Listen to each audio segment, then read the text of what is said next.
Every club player, beginner, is consistently falling for this strategic trap. Black just played the move e5, folks. Your task is to find a good move for white and avoid the chess crime. Okay? White to play. Imagine you're playing this game, clock is ticking, deep endgame, you're tired, and the opponent finally executes the pawn break e5. How would you treat this position with white? What are those questions that should be going on in your head with this decision? I've seen many players across the years of chess coaching failing in this process and destroying the position they've patiently built. What am I talking about, folks? I'm talking about not being able to keep the tension on the board even for a single move. Black, by pushing e5, creates a pawn tension, also hitting the pawn on g4, by the way, and the white player mindlessly takes on e5. That's a blunder. Why? Because you're awakening and activating the enemy king. From now on, the king on e5 becomes the boss, and white got himself completely lost position by a single exchange on e5. Incredible. Here the game is completely equal, 0-0-0-0. If you take on e5, then black is winning this position. Why? Because they will go d4 to drive the king even backwards, and then they will invade our camp with king f4 while also activating their bishop that way. By casually taking on e5, you lost this game. Incredibly instructive.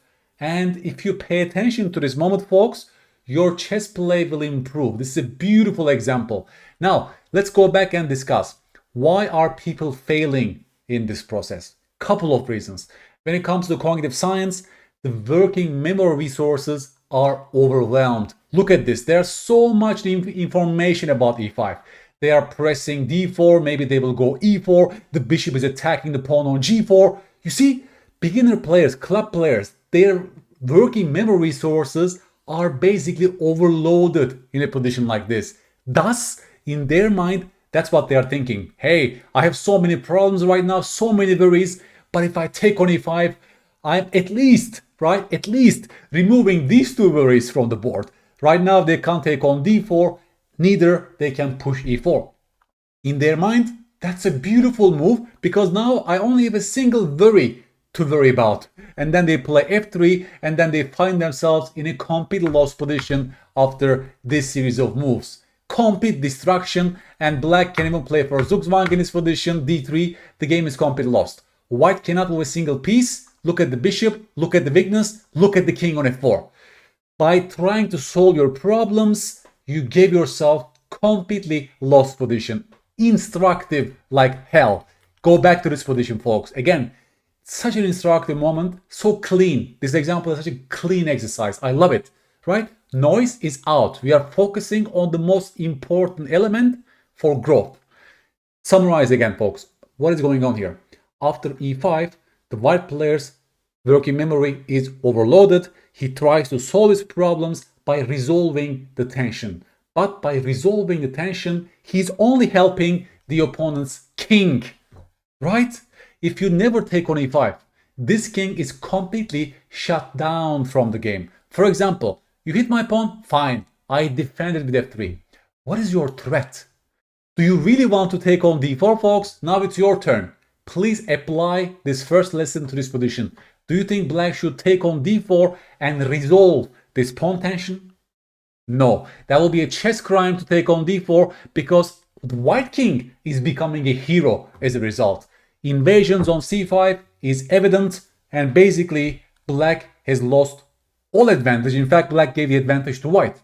Okay, so first things first, after f3, this was never a threat. And in white's mind, this question was never even asked in this position, right? So he's worried. He sees e5, he's confused. He's seeing all these new opportunities. He doesn't stop and ask himself, hey, is this actually a threat? Like concretely, am I actually facing a threat of e takes d4? Well, no, as we already discussed, because my king is awakened if you take that. Okay, is e4 a threat? No, because let's say I defend the pawn like this. Do you really want to go e4 here? What do you achieve as a result? Nothing. Your king is still cut off on f6. Well, I can even push f3 to break the pawn chain and activate my bishop and create a weakness. Look at your king on f6. There is no way for white to lose this game. Take a step back, folks. That's a great example. After e5, we ask all those questions, right? Am I facing a concrete threat? These two moves are never a threat. Okay, that's a threat, and I take care of that by either playing f3 or bishop e2, and the game is completely equal. Black is zero advantage. You see, these kind of mistakes are happening all the time, and the first question I want you to drill today is this one. I discussed with Andras Toth recently about great chess questions to ask oneself. One of those questions was this: as a result of my next pawn move, am I helping any of my pieces, and am I helping an enemy piece? Please ask yourself this question, because that question almost always gives you the good answer in such cases where pawn exchanges or pawn moves are evident. Okay? Obviously, if you take on e5, you're awakening and helping the enemy king. The king is worth 4 pawns in an endgame, folks. The king is an extremely strong piece. So by taking on e5, literally, you're giving them 4 pawns, right? You're basically awakening the king. Now the king is playing a huge role. It will improve even further, as we discussed, to f4. The game is over. Obviously, in an endgame, you don't want to awaken and activate an enemy king, correct? But that's exactly what this move is doing. So this question would be really helpful for white to refuse to play this move. We will come back to it until the end of this episode. By the way, please keep on watching, folks. I will show you more instructive examples like this today, where we discuss the reasons why club players cannot hold the pawn tension. I will give you practical tips as well by the end to get better at this, because I've seen, as I said, over the years so many times that people are losing games like this needlessly.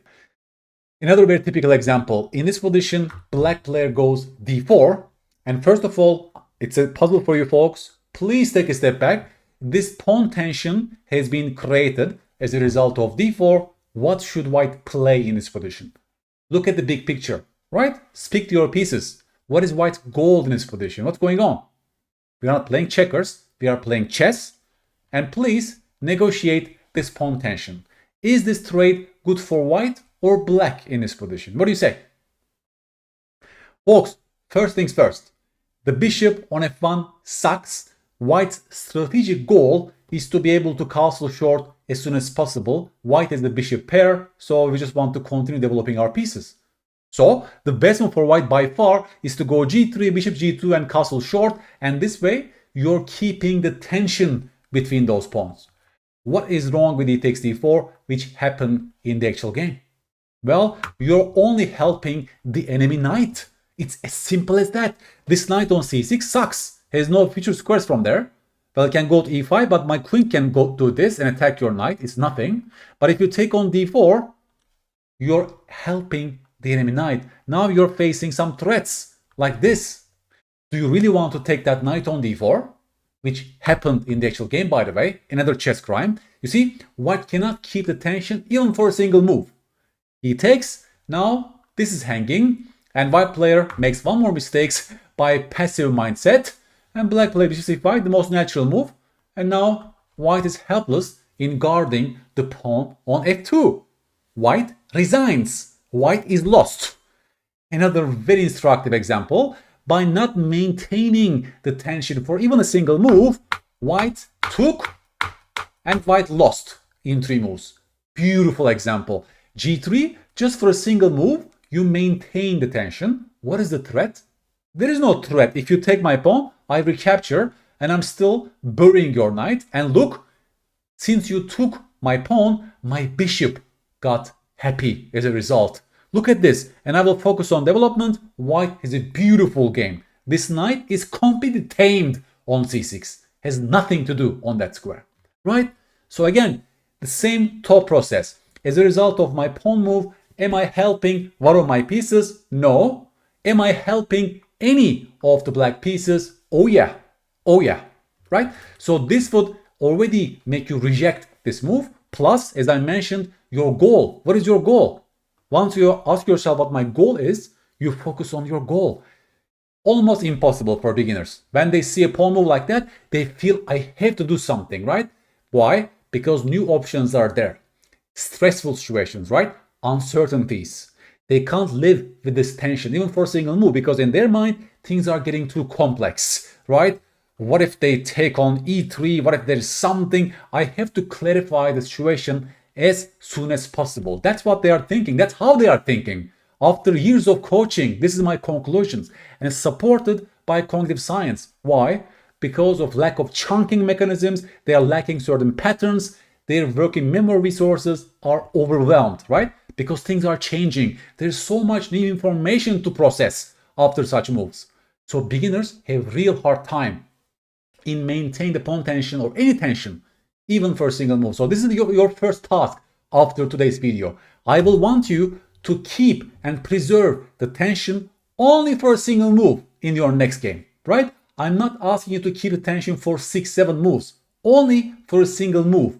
You will start with that and you will gradually build up this habit of keeping the pawn or piece tension on the board.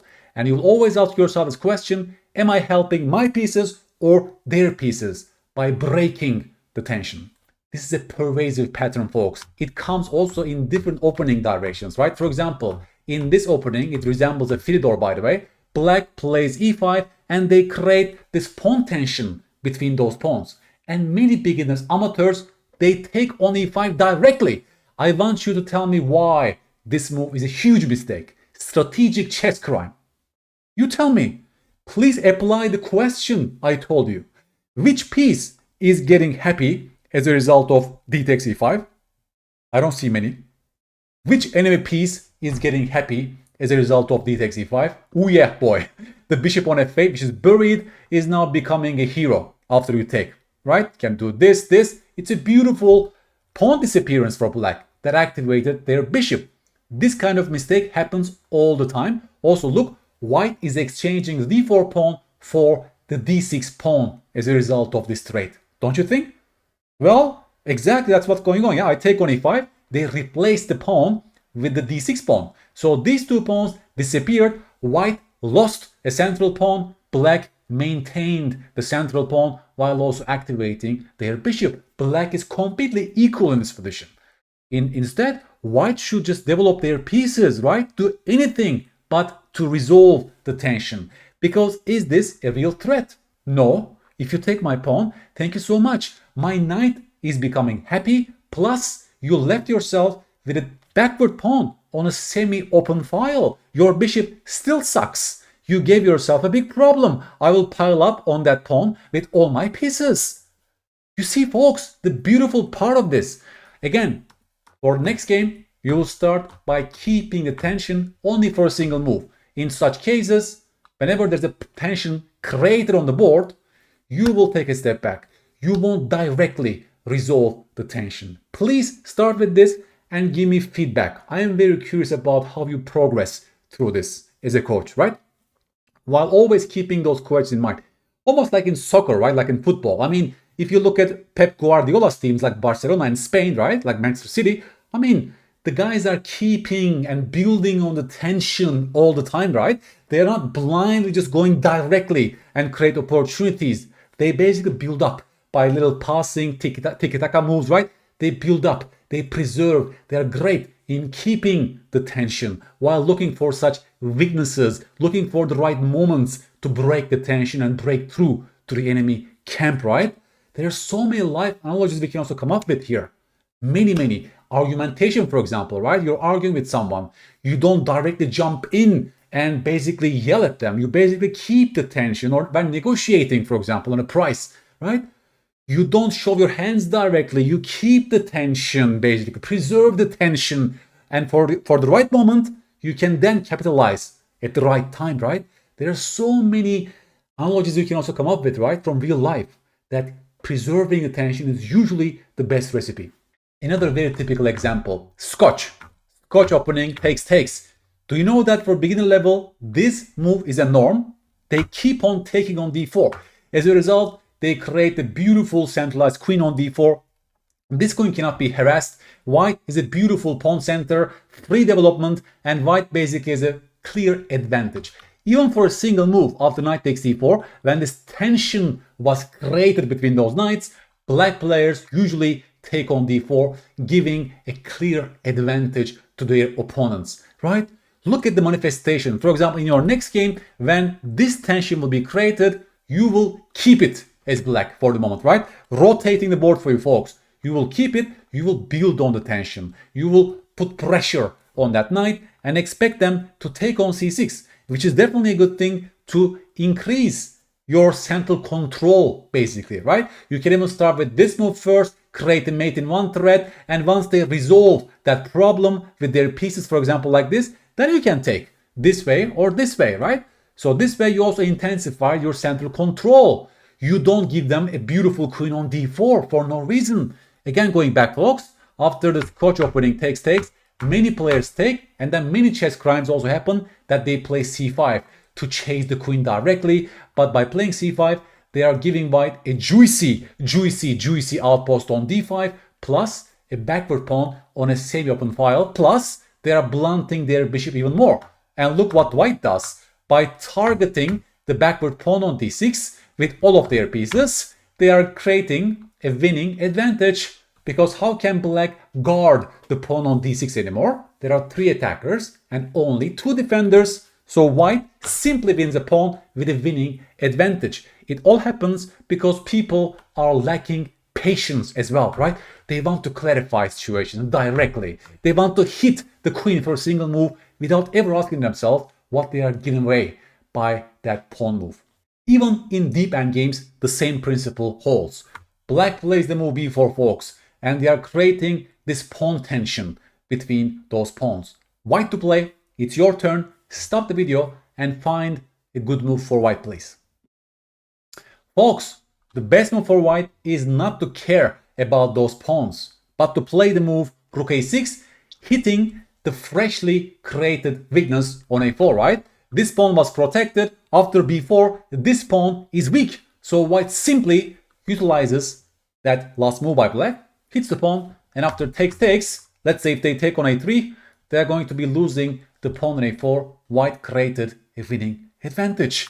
Many beginners in such moments, oh no, there's this big tension going on between those pawns, and they grab the pawn without thinking. And this way, as I said, they are helping the opponent's pieces. In this case, this rook became a much more active piece after your mindless exchange on b4. They are hitting the target on b2, and they are going to drive our rook backwards. For example, king g8. Well, you have to defend the pawn right now, my friend. And, well, we never want to tie down our rooks on defending random pawns. And black is completely equal in this position. They will defend this position easily with their beautiful rook. So even here, right, the same question I told you today.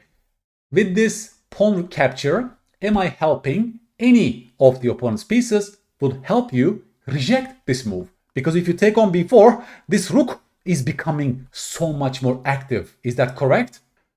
This will be your homework position, folks. Black plays the move e5 in this position. That's from a student game. White to play. How should white negotiate this new tension that is created by the move e5? Please have a deep dive in this position and tell me your answer. If you count the number of pawns, white has an extra pawn right now, folks. How should white play this segment? And can you avoid the mistake which was done by my student with the white pieces here? All right? Let's summarize what we learned today, folks. Keeping the tension is usually a very good thing in chess, and beginners cannot do it properly. There are so many reasons for that, actually. The first one is complexity of the game. There are new options, new possibilities, and you need to constantly live with this tension on the board, which can be resolved right now or maybe 5 moves down the line. And beginners really have big trouble in negotiating such permutations of events in the future. They think it gets too complex, and thus they resolve the situation as soon as possible. But almost always that turns out to be a wrong move. Guidelines today that I give you to judge such resolutions is, am I making any of my pieces happy, or am I making an enemy piece happy? For that, you need to, of course, build on your feeling for the pieces, right? You need to get better at very basic parts of chess strategy and positional chess.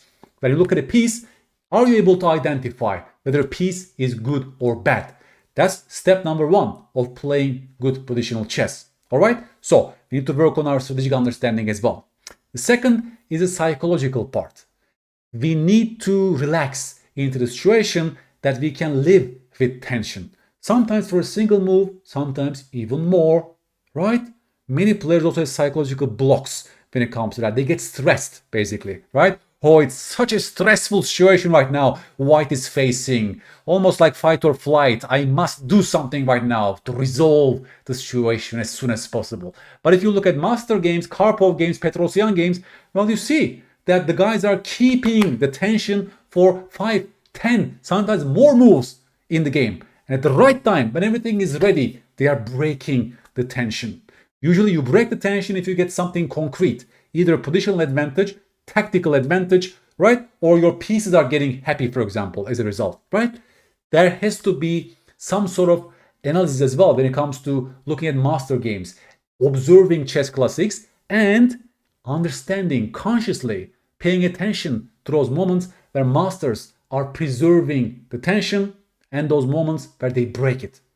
In this sense, working with a coach can also be useful, obviously. We should also, of course, objectively analyze our games, especially when it comes to pawn trades and piece trades. We should always ask ourselves, was this trade necessary in this particular situation, or did I prematurely exchange those pawns or pieces? Pawn moves and exchanges are very committal because you cannot take them back. Pawns cannot go backwards in chess. Thus, those decisions in post-game analysis are very important to discuss either with yourself or with your coach. This is also a great way to get better at this. Many players fail, folks. This is the personal experience basically as a coach, right? When I was looking at so many games, online games, I was shocked by how difficult for many players to resolve such tensions. Exchanges were completely blind for the same reason. Cognitive overload takes place for beginners. Also in other domains, by the way, right? When it comes to solving some math problems, beginners usually oversimplify the situation. They're using oversimple methods, but they are missing out on more effective strategies or techniques to find the good solution. So it's a very pervasive pattern also in other domains, right? So this manifests itself as this on a chessboard. Awareness is very important. First of all, you must be doing the same mistakes. I hope this was an eye-opener for you, this video. So your task next time is to promise me you will keep the tension even for a single move before you break it in your next game. Start with one and gradually build on that. You will work on your chess classics where tension was kept for a long time. All right? And finally, maybe a very important step is the question, am I making any of my pieces happy by breaking the pawn tension, or am I helping the opponent's pieces even more by breaking the pawn tension? That also oftentimes is giving you a great answer. That simple question. We have to relax ourselves on the situation that chess is a very complex game and a beautiful game, that we can relax into preserving the tension for 1, 2, or even more moves to keep the game's inherent complexity while always asking ourselves those fundamental questions to understand the right timing to break the tension and get great positional advantages. If you like this video, folks, please give me a like and subscribe. I'm really doing it to help you get better at this beautiful game. I'm doing my best to give you all the right thought process patterns as an experienced chess coach, right? But I also want your help here. Please share, like, comment, so I can keep on producing similar content for you. Thank you so much.